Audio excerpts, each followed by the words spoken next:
बच्चों, online school से आप मुकम्मल तालीम हासिल करके बोर्ड का इम्तहान बराए जमात नहम दहम बेहतर तौर पर पास कर सकते हैं। आप अपनी उम्र और तालीम के मुताबिक मज़ीद तालीम हासिल करें। वालदेन से फ़ोन या कंप्यूटर पर हमारी वीडियोस के ज़रिए तालीम हासिल करने की दरख्वास्त करें। रोज़ाना 1 से 2 घंटे ऑनलाइन पढ़ाई करें और जब आप स्कूल जाएंगे तो आपको मज़ीद किसी मदद की ज़रूरत नहीं होगी। इस तरह पढ़ाई करके अपना वक्त और वालदेन के अखराजात में बचत कर सकते हैं। ऑनलाइन स्कूल की कोई फ़ीस नहीं है। जूम पर भी क्लासेस का फ़ायदा उठा सकेंगे। हर क्लास और हर मजमून की मुकम्मल तालीमी वीडियोस मौजूद हैं। अजीज तलबा और तालबात, फ़रूक फाउंडेशन ऑनलाइन स्कूल के ज़रिए यकसा नसाब के मुताबिक तालीम हासिल करें। अगर हमारी वीडियोस पसंद आएँ तो चैनल को सब्सक्राइब करें और दोस्तों के साथ शेयर करें और बेल आइकन को लाजमी दबाएं ताकि आइंदा आने वाली तालीमी वीडियोस आप हासिल कर सकें। अस्सलाम वालेकुम students, I hope you are all doing well. So last lecture में हम लोगों ने 5 पैराग्राफ्स के ट्रांसलेशन, सिनोनिम्स और कुछ क्वेश्चंस के आंसर्स किए थे। तो आज हम लोग अपने 6th पैराग्राफ से स्टार्ट करेंगे। बॉटम के पेज के बॉटम पर हमारे पास 6th पैराग्राफ का स्टार्ट दिया गया है। उसको हम लोग स्टार्ट करते हैं as it is. Last lectures की तरह हम लोग English translation, English reading, synonyms और वर्ड्स मीनिंग इनटू उर्दू करेंगे।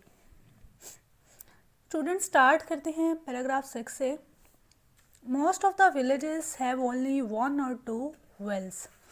मोस्ट ऑफ द विलेजेस, बहुत से देहातों में, हैव ओनली, एक होता है, 1 or 2 वेल्स। वेल्स मीन कुएं। बहुत से देहातों में सिर्फ 1 या 2 कुएं होते हैं। Village women do the tiresome duty of fetching water from these wells. Village women, देहाती औरत, do the tiresome.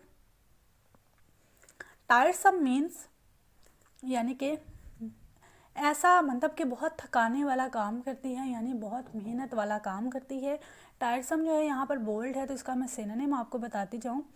टायरसम का सिनोनिम होता है मेकिंग यू फील अनॉयड। ऐसी कोई चीज़ जो आपको बेचैन करती हो या आपको परेशान करती हो या आपको थका देती हो या आपकी थकावट का बायस बनती हो, तो उस चीज़ को हम टायरसम कहते हैं।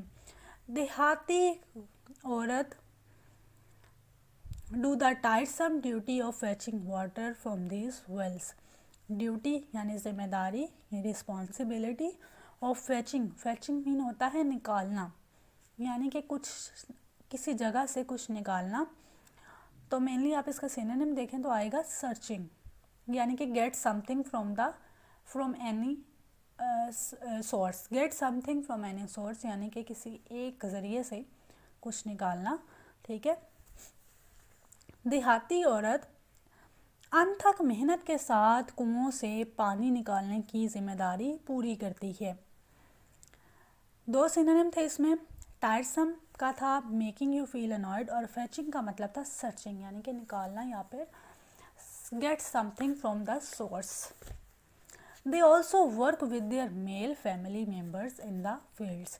दे ऑल्सो वर्क, और वो काम भी करती हैं, with their mail family members, अपने मर्द फैमिली के अरकान के साथ, इन द फील्ड्स यानी कि फसलों में। फील्ड जो है उसका मतलब होता है फसलें, यानी क्रॉप्स, खेतों में जो काम करती हैं। ठीक है। They also work with their mail family members in the fields, और वो अपने मर्द, अपने ख़ानदानी मर्दों के साथ खेतों में भी काम करती हैं। Men are mostly farmers. Men, मर्द हजरात, मोस्टली ज़्यादातर होते हैं, फार्मर्स मीन किसान, who do the work of sowing, जो कि बोने का काम करते हैं, ग्रोइंग, उगाने का काम करते हैं, एंड हार्वेस्टिंग क्रॉप्स, यानी कि फसलें काटने या फिर फसलों को इकट्ठा करने का काम करते हैं। मेन आर मोस्टली फार्मर्स, मर्द ज़्यादातर किसान हैं जो कि बोने, उगाने और काटने, फसलों को काटने का काम करते हैं। हमारे पास बोल्ड में है हार्वेस्टिंग। हार्वेस्टिंग जो है इसका मतलब होता है काटना, यानी फसलों को काटना या फसलों को काट के इकट्ठा करना। सिनोनिम इसका इंग्लिश में होगा the act of cutting and gather crops. कि ऐसा अमल जिसमें हम लोग काटते हैं या फिर फसलों को इकट्ठा करते हैं, काट के इकट्ठा करते हैं। हार्वेस्टिंग का आपने सिनोनिम नोट कर लिए, एक्ट ऑफ कटिंग, ठीक है।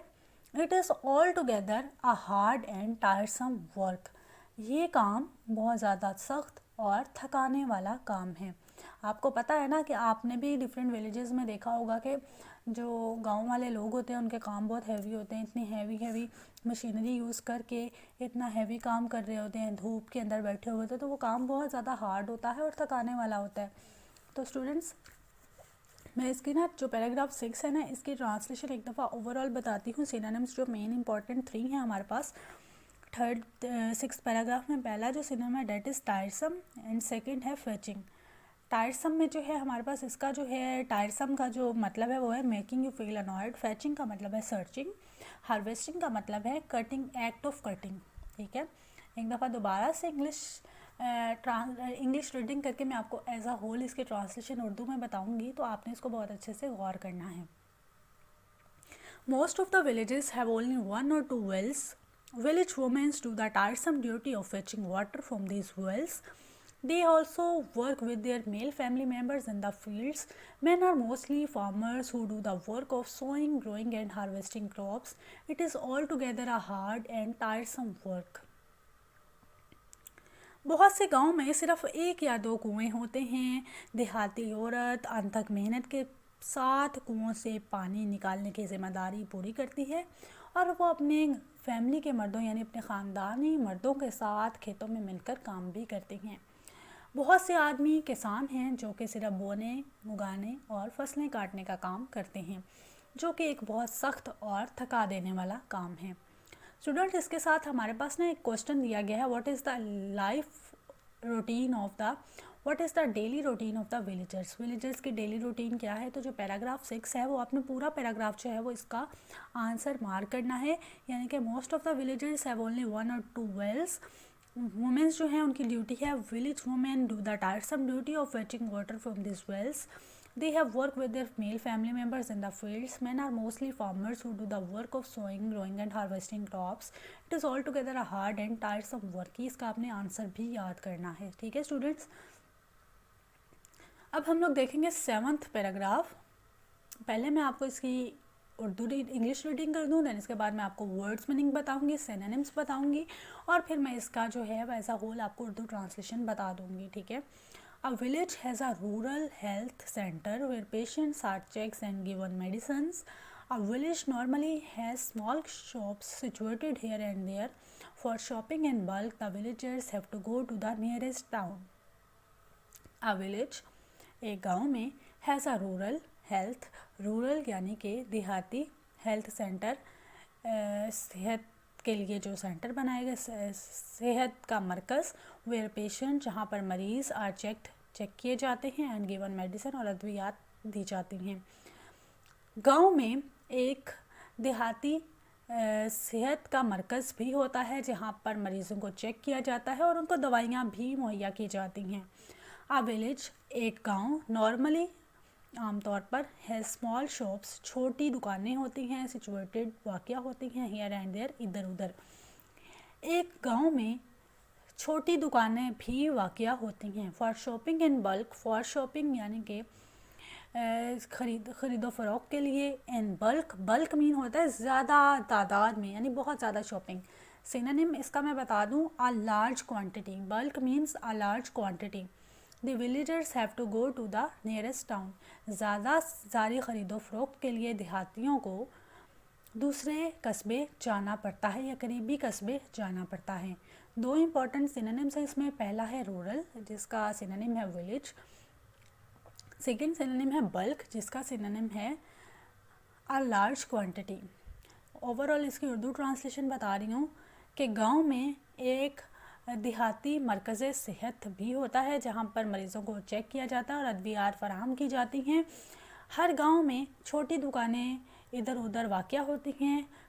एक ज़्यादा तादाद में ख़रीदो फ़रोख्त के लिए देहाती लोगों को करीबी कस्बे में जाना पड़ता है। 8th स्टूडेंट्स पैराग्राफ है। 8th पैराग्राफ को हम स्टडी करते हैं। पहले इंग्लिश इसकी रीडिंग कर लेते हैं, दैन हम इसका जो सिनोनिम करेंगे और वर्ड टू वर्ड मीनिंग करेंगे इनटू उर्दू, और फिर as a whole Urdu translation करेंगे, और फिर जो इसके साथ में सवाल दिया गया है उसको भी हम लोग इसका जवाब भी बताएंगे।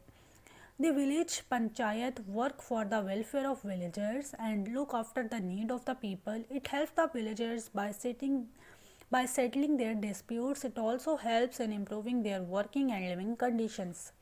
The village गाँव में पंचायत, आपने सुना होगा पंचायत होती है। पंचायत जो है इसका सिनोनिम मैं आपको बता दूं, बोल्ड में है तो सिनोनिम होगा senior members of the village that works for the welfare of villagers, के गांव के बड़े लोग जो कि विलेजर्स की जो है फलाह बहबूद के लिए काम करते हैं, and looks after the needs of the people, और लोगों की ज़रूरियात को भी देखते हैं। गांव की पंचायत देहाती लोगों की फलाह बहबूद के लिए काम करती है और उनकी ज़रूरतों को भी देखती है। It helps the villagers by settling their disputes, ये देहाती लोगों के लिए मददगार साबित होती है जैसे ही वो उनके डिस्प्यूट्स होते हैं conflicts, disagreements on issue, on any issue, लड़ाइयाँ, ठीक है, जैसे, और ये देहाती लोगों में मददगार साबित होती है पंचायत के, ये इनकी लड़ाई झगड़ों को ख़त्म करती है।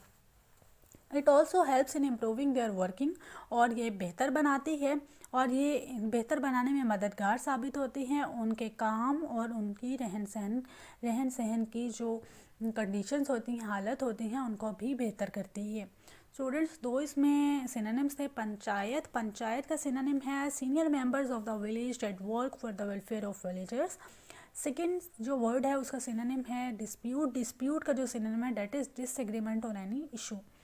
ओवरऑल उर्दू ट्रांसलेशन में करके बता रही हूँ कि हर गांव में एक पंचायत होती है जो कि देहाती लोगों की फलाह बहबूद के लिए काम करती है और लोगों की ज़रूरियात को भी देखती है, और ये देहाती लोगों के लिए मददगार साबित होती है क्योंकि वो इनके जो लड़ाई झगड़े हैं उनको ख़त्म करती है, और वो इनकी काम करने वाली ज़िंदगी और रहन सहनी हालत में भी बेहतर बनाने में मददगार साबित होती है।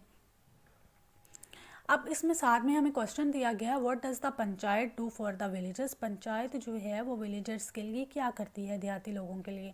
तो ये जो पूरा पैराग्राफ है ये आपने इसके आंसर में याद भी करना है और इसको अच्छे से समझना भी है, इसके सिनोनिम्स को भी प्रिपेयर करना है और वर्ड्स मीनिंग को भी, और ट्रांसलेशन भी इसकी अच्छे से प्रिपेयर करनी है। ठीक है students, what does the panchayat do for the villagers, पूरे पैराग्राफ जो है the village panchayat works for the welfare of villagers and look after the need of the people. It helps the villagers by settling their disputes. It's also helps in improving their working and living conditions. ठीक है students, तो ये पूरा जो paragraph है 8th paragraph वो इसका answer है। 9th पैराग्राफ को हम लोग स्टडी करेंगे। On the whole the villagers are simple people. Villagers यानी देहाती लोग सादा लोग होते हैं। They live like a family, और वो ख़ानदान की तरह रहते हैं। They share each other joys and sorrows. Joys होती हैं खुशियाँ, सोरोज़ होते हैं गम, और वो हर एक से अपनी खुशियाँ और गम बांटते हैं। Our villagers have retained their old tradition and customs. हमारे जो विलेजर्स हैं, हमारे देहाती लोग हैं, रिटेन्ड जो है इसका सिनोनिम होता है कीप या हैव, यानी रखते हैं। देयर ओल्ड ट्रेडिशंस होते हैं बिलीव्स या कस्टम्स, जो कि उनकी यकीन यानी कि तौर तरीके, रवायती जो तरीके होते हैं उनको ट्रेडिशंस कहते हैं। तो इसका सिनोनिम है बिलीव या कस्टम्स। एंड कस्टम्स का जो सिनोनिम है वो होता है कि जो ऐसा तरीक़ेकार जो सोसाइटी ने ऑप्ट किया होता है, यानी सोसाइटी ने एक्सेप्ट किया होता है, जिसके बाद तो सब लोग उसी रस्म को ही फॉलो करते हैं। तो कस्टम का जो सिनोनिम है वो आप लिख लें accepted way of doing something in society, यानी कि ऐसा तरीका जो सोसाइटी ने काबिल कबूल किया हो। ठीक है स्टूडेंट्स, तो 3 हमारे पास इस पैराग्राफ में सिनोनिम्स है इंपॉर्टेंट। पहला है रिटेन्ड, सेकंड है ट्रेडिशन, थर्ड है कस्टम। रिटेन्ड का मतलब होता है कीप, हैव यानी रखना। ट्रेडिशन का मतलब होता है बिलीव्स, एंड कस्टम्स का मतलब होता है accepted way of doing something in society. तो इसकी मैं आपको ओल्ड ट्रांसलेशन बता दूं कि देहाती लोग बहुत सादा ज़िंदगी गुजारते हैं, वो एक ख़ानदान की तरह रहते हैं, वो अपनी खुशियाँ और गम बांटते हैं। हमारे गांव जो हैं वो एक ख़ास रस्म और रिवाज जो हैं वो अपना रखते हैं। Anjum's father, last next paragraph है हमारे पास 10th paragraph. Anjum's father enjoyed his stay with his parents. Anjum के वालिद ने अपना जो पड़ाव था या अपना जो स्टे था, क़याम था अपने वालिदैन के पास, उससे बहुत ज़्यादा लुत्फ़ उठाया। He came back to his home fully refreshed, और वो अपने घर दोबारा तरोताज़ा होकर वापस लौटे। ठीक है स्टूडेंट्स, तो ये जो हम लोगों ने आज का जो है हमारी ट्रांसलेशन जो है वो लेसन नंबर 2 की फिनिश हो गई है। तो मैंने आपको उम्मीद करती हूँ कि आपको मैंने पूरे चैप्टर में जो है वर्ड टू वर्ड ट्रांसलेशन बताई होगी, इंपॉर्टेंट सिनोनिम्स के सिनोनिम्स बताए होंगे, उर्दू में मीनिंग्स और इंग्लिश में मीनिंग्स दोनों बताए होंगे, साथ में सवाल जवाब का भी मैंने बहुत अच्छे से आपको जवाबात बताए हैं। तो आई होप आपकी जो है वो प्रैक्टिस हो गई होगी। अब आपको हम लोग इंशाल्लाह नेक्स्ट लेक्चर में जो एक्सरसाइज की तरफ मूव ऑन कराएंगे। तो एक्सरसाइज की तरफ मूव ऑन होने से पहले हम लोग इसमें थोड़ी सी वोकेबलरी को देख लेते हैं। वोकेबलरी, इसमें जो है वोकेबलरी के ऑप्शन में हमारे पास जो ए ऑप्शन है उसमें लिया गया है match the words in column A with their meaning in column B. ठीक है, कॉलम ए को कॉलम बी के साथ हमने मैच करना है। ठीक है,